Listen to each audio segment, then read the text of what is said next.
Hi, welcome to this tutorial on using the point of sale. In this tutorial, we'll look at capturing or recording your sales, viewing pending orders, searching products, issuing quotations, offering discounts, and lodging new product requests. Let's get started. Once our inventory is set up, we can now proceed to the point of sale, which will be the primary point of interaction for cashiers. The point of sale gives access to the point of sale system, a view of the orders, an ability to search the products, a price list for bundles and a wholesale, generating of quotations, offering of discounts, requests for products that we don't currently stock, and then uploading of information such as restock cards that can be then reviewed later on. So to record product sales, you click on the sale link, which opens up the point of sale window. In this window, you then have the categories listed on the left, and selecting a category displays the products that are under this category. So we had the drinks category, and over there we now have our Coca-Cola. So for instance, client walks in, we're about to sell to them some Coca-Cola, we then select the number of Coca-Colas that they're interested in. So we can do that a third time, which then lists that to 3. And then if they're also interested in some washing powder at the same time, we can select the washing powder of their choice. Okay, so we then have this as the things that are in their cart. So once we have selected the items, we can then proceed to complete the order. So at this point, they'll then give us the cash, and then would then proceed to click the finish button, which will then save the transaction. And we also have a rudimentary calculator on the side, which will allow us to easily compute how much we should tender to them as change. We then click the finish button, and that saves the transaction. So we can do that again. So we'll then proceed to the category of washing powder, select the washing powder of interest. That brings our total to 37. Click complete order, review the information that we have. So we have this product, that, and that's the price. It gives us a summary again. And if everything checks out, we can then proceed to click finish, and that saves our order as well.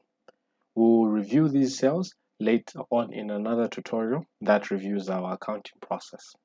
If your business is a restaurant, the cashier would need to record sales that will then be moved over to the kitchen for them to prepare them. So the recipes that we created earlier on in the inventory are now available under the recipe combos category. So to sell a product that is recorded as a recipe, we click on the recipes combo, and then we'll then have access to it. So selecting these products would then follow the same steps as a regular product, would complete the order, go ahead and review the summary, and then finish if everything is all right. The recipes we just sold are now available for review under the list of pending orders. So for instance, right here, if you click on the list of pending orders, you will then see how long the item has been queued for and the details for that particular item. So once the people in the kitchen prepare it and it's ready and has actually been dispatched, you can then just click complete order to clear it from the pending orders queue. That then resets, and we no longer have the pending orders list. Another location in which our pending orders are displayed is the order queue over here. So every pending order that is still outstanding is listed here, and then this queue will refresh from time to time to ensure that it is always up to date. To search for a product, you select search products and then enter a partial name or the full name of the product that we're interested in finding. So for instance, to search for products that contain the letter A, we can enter the A and then click search. This renders all the products that match the set criteria.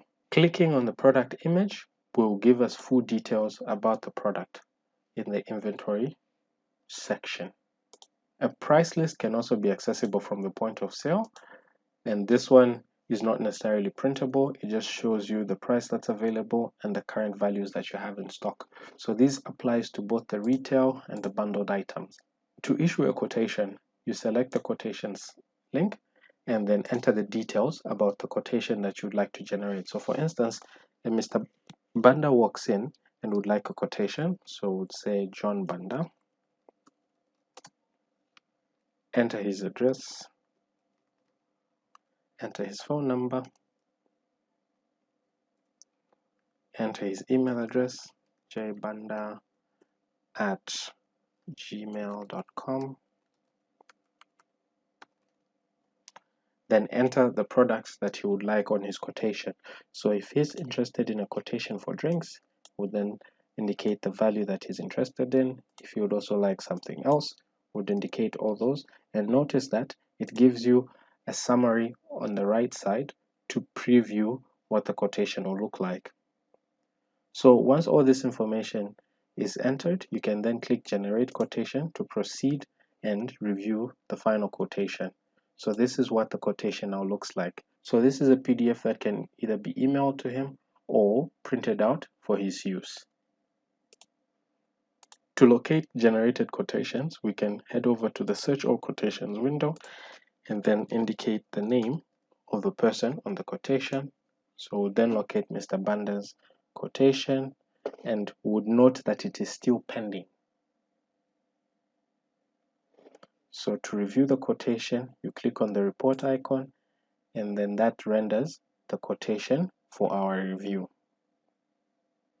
To locate unsold quotations, we head over to the quotations window, select unsold quotations and enter the name of the client on the quotation. We then search and would then have the quotations that are unsold.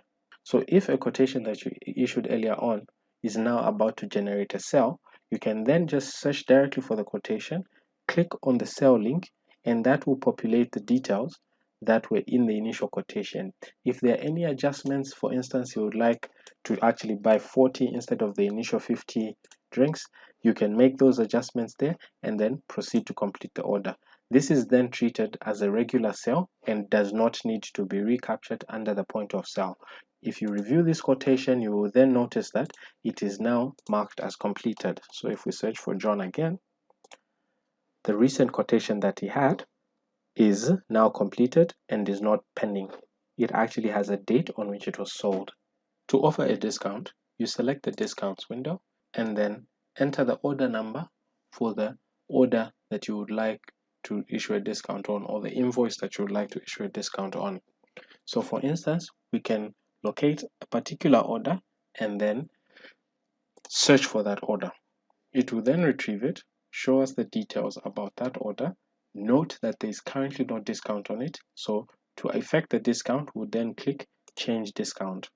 We'll then, for instance, be able to issue a discount of 20 kwacha and then change the discount. That updates the discount. So once the discount is updated, you will then be able to click on the report view to note that the discount has been updated on the invoice. You will now note that the new value earned is 900 kwacha with the discount of the 20 kwacha applied. In instances where a customer requests an item that you don't currently stock, you have a way of keeping track of the requests made so that you could factor them in for your next consignment of goods. So for instance, you could go to where it says requests and then you can enter the product name that the person has requested for. So for instance, we could have a product X and then add a new request for that product. You will then note that it marks it as having been requested. So if a request happens for a product that was earlier on requested, you do not necessarily have to recapture it. You just click the update item to show when it was also last requested. So this would then show you even the number of times that a particular product has been requested based on the number of times that the update item button was clicked. Thank you for watching our tutorial. For more information and the reference manual, please visit our website and then you'll find all the relevant documentation there. Thank you. See you next time.